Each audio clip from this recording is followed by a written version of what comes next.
let's get back to your book then. And I've read the book, and to Thank me, you.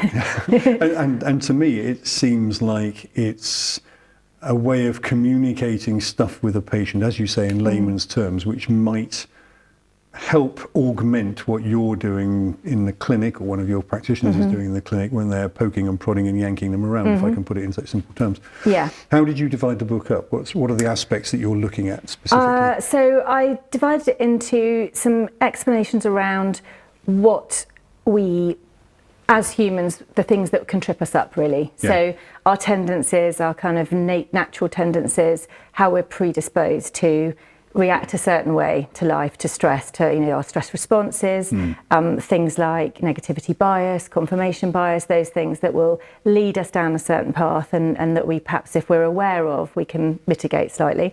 How do you, obviously I suspect most people will have an idea of what negativity bias and confirmation bias are. How does that relate to the patient's experience in healthcare terms? I think, so let's say with pain, with a chronic pain pattern where someone says, I have now defined myself with this identity as having this pain, so I get headaches, I always get headaches, I am a headache patient, I'm a headache sufferer. So they will come in and have that identity, and often look for evidence in life to confirm that they're right. So we all like to be right, it's part of our security and safety system. So actually creating that identity for themselves, and then looking at, well, okay, I didn't actually have a headache this morning, I told myself I would have a headache this morning.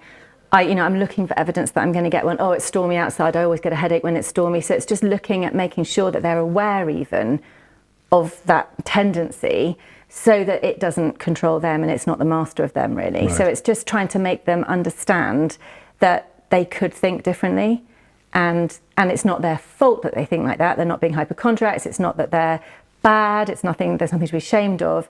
It's actually just a human tendency. It's a natural human behaviour, if you like. Yeah, and in doing this, how much research did you do to make sure that what you say is true, or as true as we can be in medicine? Yeah, I think a lot, in as much as I am constantly reading, researching the texts that are obviously stated in the book, but also I'm a constant podcast listener, and just looking into the current experts and what is being said and what is repeated, and what is gaining traction through research, but also is something that someone else is taking and deep diving into, and then being able to lift that information and make it something that's simple to explain. Right. I think is the key. So it's sometimes there'll be amazing things I've read that I think that's a fantastic explanation of something, but I know if I refer a patient to that book, they'll read the first chapter and think, no, I can't